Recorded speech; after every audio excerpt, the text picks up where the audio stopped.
Hi, Alston Ridge. We are going to read the story of Ruby Bridges today, written by Robert Coles and illustrated by George Ford.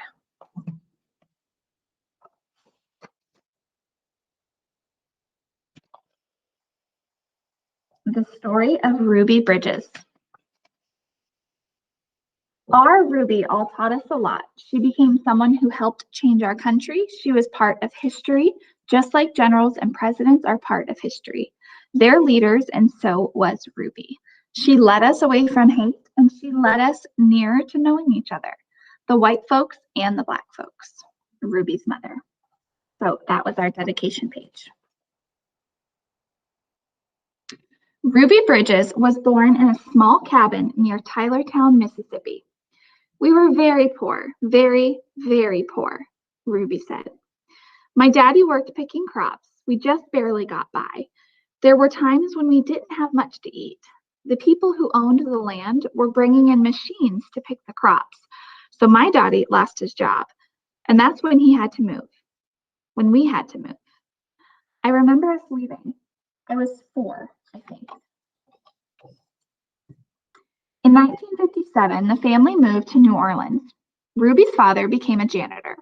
Her mother took care of the children during the day. After they were tucked into bed, Ruby's mother went to work scrubbing floors in a bank. Every Sunday, the family went to church. We wanted our children to be near God's Spirit, Ruby's mother said. We wanted them to start feeling close to Him from the very start. At that time, Black children and white children went to separate schools in New Orleans. The Black children were not able to receive the same education as the white children. It wasn't fair, and it was against the nation's law. In 1960, a judge ordered 4 Black girls to go to 2 white elementary schools. 3 of the girls were sent to McDonough, 19. 6-year-old Ruby Bridges was sent to 1st grade in the William France Elementary School. Ruby's parents were proud that their daughter had been chosen to take part in an important event in American history. They went to church. We sat there and prayed to God, Ruby's mother said, that we'd all be strong and we'd have courage and we'd get through any trouble. And Ruby would be a good girl and she'd hold her head up high and be a credit to her own people and a credit to all the American people. We prayed long and we prayed hard. On Ruby's first day, a large crowd of angry white people gathered outside the France Elementary School. The people carried signs that said they didn't want Black children in a white school. People called Ruby names. Some wanted to hurt her. The city and state police did not help Ruby. The President of the United States ordered federal marshals to walk with Ruby into the school building. The marshals carried guns. Every day for weeks that turned into months, Ruby experienced that kind of school day. She walked to the France school surrounded by marshals.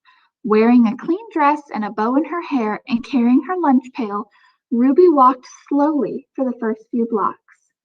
As Ruby approached the school, she saw a crowd of people marching up and down the street. Men and women and children shouted at her. They pushed toward her.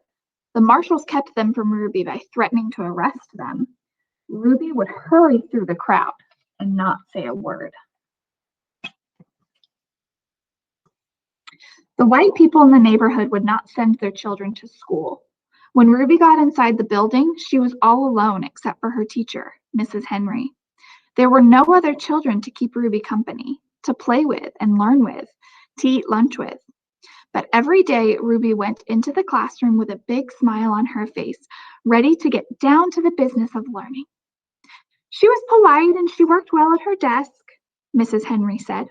She enjoyed her time there. She didn't seem nervous or anxious or irritable or scared. She seemed as normal and relaxed as any child I've ever taught. So Ruby began learning how to read and write in an empty classroom, an empty building. Sometimes I'd look at her and wonder how she did it, said Mrs. Henry. How she went by those mobs and sat here all by herself and yet seemed so relaxed and comfortable. Mrs. Henry would question Ruby in order to find out if the girl was really nervous and afraid, even though she seemed so calm and confident. But Ruby kept saying she was doing fine. The teacher decided to wait and see if Ruby would keep on being so relaxed and hopeful, or if she'd gradually begin to wear down, or even decide that she no longer wanted to go to school. Then one morning, something happened. Mrs. Henry stood by a window in her classroom, as she usually did, watching Ruby walk toward the school. Suddenly, Ruby stopped. Right in front of the mob of howling and screaming people, she stood there facing all those men and women. She seemed to be talking to them. Mrs. Henry saw Ruby's lips moving and wondered what Ruby could be saying. The crowd seemed ready to kill her. The marshals were frightened. They tried to persuade Ruby to move along. They tried to hurry her into the school, but Ruby wouldn't budge. Then Ruby stopped talking and walked into the school. When she went into the classroom, Mrs. Henry asked her what happened. Mrs. Henry told Ruby that she'd been watching and that she was surprised when Ruby stopped and talked with the people in the mob. Ruby became irritated. "I didn't stop and talk with them," she said. "Ruby, I saw you talking," Mrs. Henry said.